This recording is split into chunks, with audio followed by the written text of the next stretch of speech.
और बुलेटिन की शुरुआत कर रहे हैं इस वक्त की ब्रेकिंग न्यूज के साथ। ये बड़ी खबर है भगोड़े अमृतपाल को लेकर। अमृतपाल को लेकर बोले अकाल तख्त प्रमुख, अमृतपाल यहां पर सरेंडर नहीं करेगा। अकाल तख्त प्रमुख भटिंडा में अकाल तख्त की एक बैठक की गई, जिसके बाद अकाल तख्त प्रमुख की तरफ से यह कहा गया है साफ तौर पर अमृतपाल को लेकर कि वो सरेंडर नहीं करेगा। यहां पर अकाल तख्त प्रमुख ने कह दिया है कि अमृतपाल यहां पर सरेंडर नहीं करेगा। भटिंडा में अकाल तख्त की बैठक हुई है। श्री अकाल तख्त साहिब के जत्थेदार ज्ञानी हरप्रीत सिंह ने आज श्री दमदमा साहिब तलवंडी साबो में विशेष बैठक बुलाई और बैठक में ऑपरेशन अमृतपाल सिंह के बाद बने पंजाब के हालात पर मंथन किया। बैठक में धर्म प्रचार और राष्ट्रीय अधिकारों की रक्षा, विचारों की अभिव्यक्ति की स्वतंत्रता, चुनौतियों और सिख मीडिया के भविष्य की रणनीति के हित में सिख मीडिया का योगदान, इस पर भी मंथन किया गया। इस बैठक में पंथ, पंजाब और पंजाबियत को समर्पित देश और विदेश से जत्थेदार, लानेदार, निहंग बुद्धिजीवी और सिख बुद्धिजीवी भी मौजूद रहे।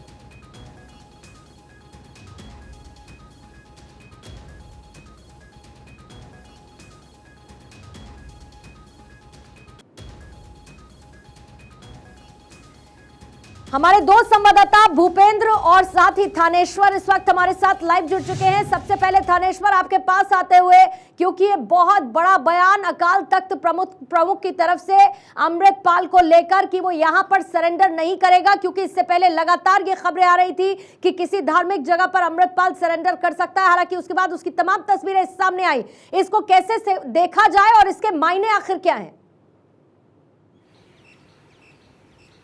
देखिए, इसके सीधा सीधा मायने लगाए जा सकते हैं कि अकाल तख्त ने सीधी सीधी अमृतपाल को चेतावनी दे दी है कि वो धर्म की आड़ लेकर किसी अकाल तख्त या जो तलवंडी साबो के अंदर है दमदमा साहिब, वहां पर सरेंडर करने के बारे में सोच भी ना ले। साथ ही साथ अकाल तख्त के जत्थेदार ने एक और बात भी बोली अमृतपाल को कि आप जहां भी हो, जिस परिस्थितियों में हो, तुरंत पुलिस को सामने सरेंडर कर दे, लेकिन किसी धार्मिक संस्थान में जाकर सरेंडर ना करे। अपना जैसे ही सीधे तरीके से पुलिस के सामने आए या कोर्ट में जाकर सरेंडर करे। इससे सीधा सीधा ये बात निकल के आ रही है कि पहले जो सोचा जा रहा था कि वो दमदमा साहब के अंदर या अकाल तख्त पर आकर सरेंडर करेगा, धर्म की आड़ ले लेगा, पब्लिक उसके साथ हो जाएगी। अकाल तख्त के जत्थेदार ने इन सब चीजों पर अंकुश लगाने का के उद्देश्य से यह बयान दिया है। जी थानेश्वर, आप रहिएगा। भूपेंद्र हमारे साथ लगातार बने हुए हैं, उनसे भी बातचीत करेंगे। भूपेंद्र, एक बड़ी बात अमृतपाल को लेकर तो सामने आई कि इस बैठक में क्या चर्चा की गई अकाल तख्त प्रमुख की तरफ से, उसके बाद ये बयान आया।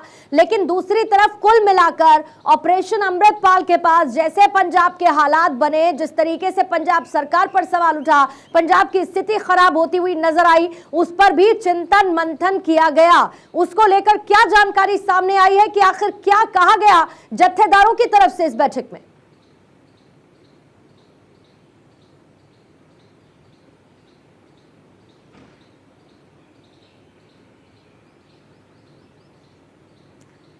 भूपेंद्र के पास मैं जाऊंगी। थानेश्वर, इसी सवाल का जवाब आपसे।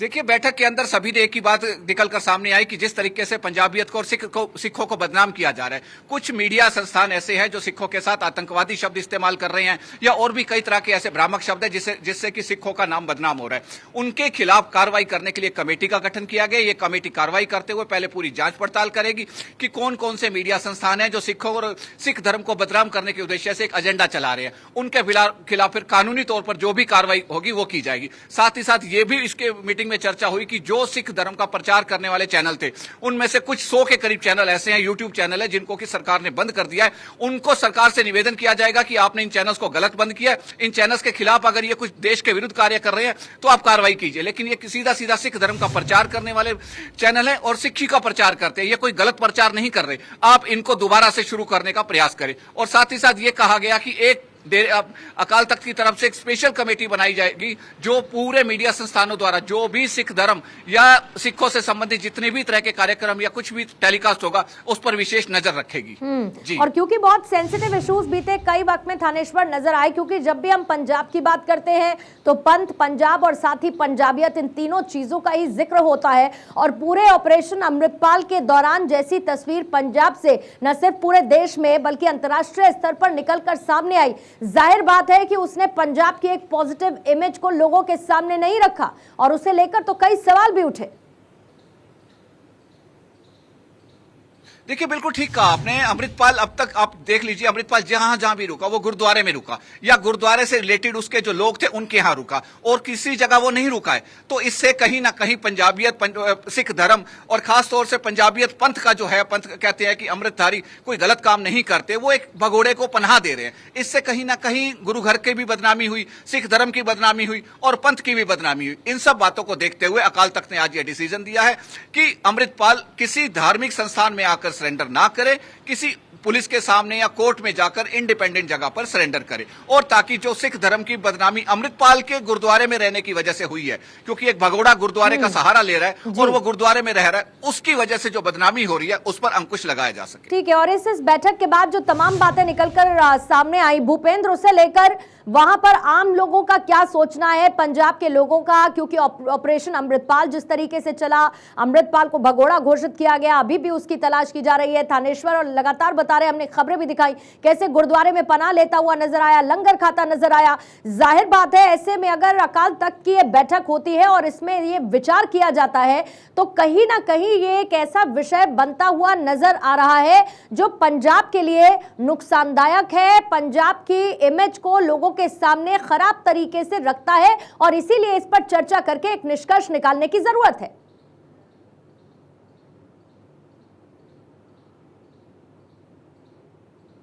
जथेदार हरप्रीत सिंह जी आज जो मीटिंग किया उसमें मीटिंग में ये बोला गया कि भी जो नेशनल चैनल है वो जानबूझकर गलत खबरें लगाकर हमारे किरदार को कर्दकुशी कर रहे हैं। तो उसको लेकर उन्होंने बोला भी हम किसी को भी ये नहीं इजाजत देंगे कि बिना वजह वो हमारे धर्म को या हमारे गुरुद्वारों को किसी भी प्रूफ के बजाय उनको मीडिया पर लाएं। उस पर अगर ऐसा होता है तो हम उस पर कार्रवाई करेंगे। तो हमारे साथ आज श्रोमणी गुरुद्वारा प्रबंधक कमेटी के जो मेंबर हैं गुरप्रीत सिंह जब्बर जी, वो हमारे साथ मिले हुए हैं, हम उनसे भी बात करते हैं। वो इस मीटिंग के बारे में आपको बताएंगे क्या क्या अकाल तख्त के जथेदार ने डिसीजन लिया है और जो सिख धर्म है वो कैसे कर रहा है। तो गुरप्रीत जब्बर जी, आज अकाल तख्त के जथेदार साहब ने आज मीटिंग किया, जिस मीटिंग में ये भी बोला गया है भी जो सोशल मीडिया पर और नेशनल चैनल जानबूझकर सिख धर्म को डिग्रेड करने के लिए खबरें डाल रहे हैं और वो कहते हैं इससे बाज आए। और अमृतपाल की बात भी चल रही है कि अमृतपाल की जो फोटो आ रही है उसकी कभी गुरुद्वारे में वीडियो आ रही है, वो लंगर छक रहा है, कभी वीडियो दिखा रहे हैं कि वो उस गुरुद्वारे में पनाह ली हुई है। तो आप इसको कैसे ले रहे हैं? देखिए, आप सबको पता ही है कि जब से 18 तारीख तो लेकर आज तक या सिख कौम ये महसूस कर रही है कि भारत सरकार और पंजाब सरकार दोनों लड़ के एक साथ पूरी सिख कौम को बदनाम करने की कोशिश कर रहे हैं। पूरी दुनिया में, खासकर भारत को 2024 इलेक्शन आ रही हैं, उस वास्ते सिख कौम को बदनाम करके पूरी दुनिया के पूरे हिंदुस्तान के सिर्फ एक धर्म की घट गिनती में दबा के बहुत गिनती के वोटा लैन वास्ते सब प्रोपोगंडा किया जा रहा है। अच्छा जब्बर जी, एक बात और बताइए, यहाँ पे जो बातें चल रही है, मैं लौटती हूँ आपके पास और इनसे सीधे सीधे अब आप ये सवाल करिएगा कि अमृतपाल की तरफ से जैसी कोशिशें बचने की गई, उसने गुरुद्वारे में पनाह ली, सब कुछ किया, अमृतपाल उसके एक्शन को लेकर इनका सोचना क्या है। लेकिन उससे पहले इस वक्त की एक बड़ी खबर आपको बता दूं, अमृतपाल को लेकर ही है, जिसके बाद पंजाब पुलिस अलर्ट पर है। पंजाब पुलिस के सभी जवानों की छुट्टी रद्द कर दी गई है। 14 अप्रैल तक पुलिस वालों की छुट्टी रद्द की गई, सिपाही से लेकर अफसरों तक की छुट्टी रद्द की गई है। थानेश्वर इस पर और ज्यादा डिटेल्स दे पाएंगे। थानेश्वर, सुगबुगाहट और ज्यादा तेज होती जा रही है। 14 अप्रैल तक पुलिस वालों की छुट्टी रद्द कर देना, इससे क्या समझा जाए?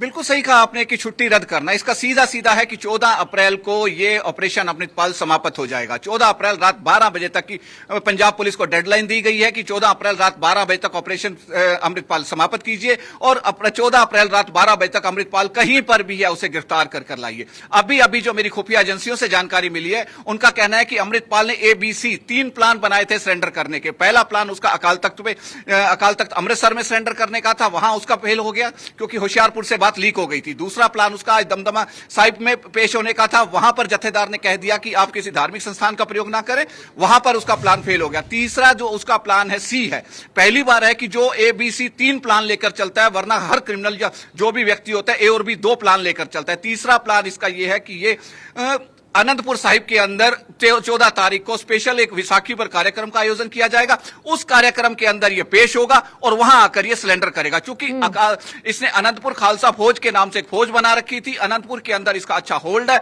और चूंकि अजनाला कांड में जिस तरीके इसने एक आवाज दी थी कि मैं अजनाला में गिरफ्तारी देने के लिए जा रहा हूं, आप सब आ जाइए, वहां से काफी संख्या में युवा इकट्ठे हो गए थे। अभी अमृतपाल के दिमाग में वो गुबार चढ़ा हुआ है कि अगर मैं खुद भी कॉल दे दूं तो 20-25 हजार अनंतपुर के अंदर लोगों का आना स्वाभाविक है। थानेश्वर अभी भी जब भगोड़ा घोषित कर दिया है इसको, तब भी उसके बावजूद अमृतपाल को यह नहीं लगता कि उसने कुछ गलत किया है। और दूसरी तरफ आप क्योंकि अमृतपुर का जिक्र कर रहे हैं, मुझे ये बताइए कि अगर एक कार्यक्रम के दौरान बैसाखी का विशेष कार्यक्रम आयोजित हो, उसमें यह पहुंचता है तो उसके ऑर्गेनाइजर्स भी तो हैं। कुल मिलाकर तो पंजाब से यह बात निकलती हुई एक सुर में नजर आ रही है कि अमृतपाल का कोई साथ ना दे, अमृतपाल को किसी ऐसी जगह का इस्तेमाल सरेंडर के लिए ना करने दिया जाए जो पंजाब के लिए डेडली, या ये कह लीजिए कि पंजाब की एक साफ सुथरी तस्वीर को लोगों के सामने ना रखता हो। फिर यह कैसे होगा? बिल्कुल ठीक कहा आपने, लेकिन अनंतपुर साहब एक ऐसी जगह है, अनंतपुर साहब भी अपने आप में केशगढ़ साहब एक तख्त है। जिस तरीके से अकाल तख्त है, उसी तरीके केशगढ़ साहब भी एक तख्त है।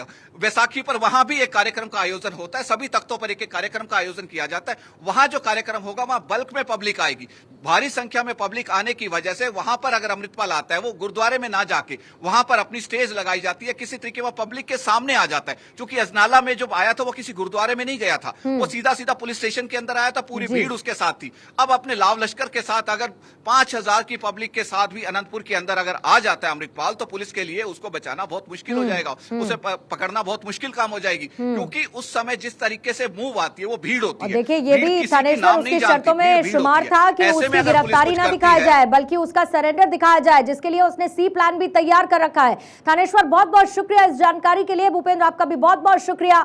और अमृतपाल से जुड़ी हुई सोर्सेस के हवाले से इस वक्त की एक और बड़ी खबर आपको बता दूं, भिंडरावाला बनना चाहता था अमृतपाल। कई ऐसे मंच रहे जिस पर अमृतपाल ने भिंडरावाला को जिक्र किया, भिंडरावाल के पद पर चलने की बात वो कहता हुआ नजर आया था। और इसी बीच में खबर यह है कि जॉर्जिया में कॉस्मेटिक सर्जरी उसने कराई थी। इसके पीछे की वजह यह कि वो भिंडरावाला जैसा दिखना भी चाहता था, न सिर्फ भिंडरावाला जैसे एक्शंस करना चाहता था बल्कि भिंडरावाला जैसा दिखना भी चाहता था। जिसके बाद वो जॉर्जिया जाता है, वहां पर कॉस्मेटिक सर्जरी उसने कराई थी। सर्जरी के लिए जॉर्जिया में 2 महीने वो रहा क्योंकि वो भिंडरावाला की तरह दिखना चाहता था। भिंडरावाला की तरह उसने कपड़े पहने, नीली पगड़ी पहनी और जॉर्जिया जाकर जहां पर वो 1 महीना, लगभग 2 महीने के वक्त तक रहा, तब वहां पर उसने कॉस्मेटिक सर्जरी भी कराई ताकि वो दिखे भिंडरावाला जैसे।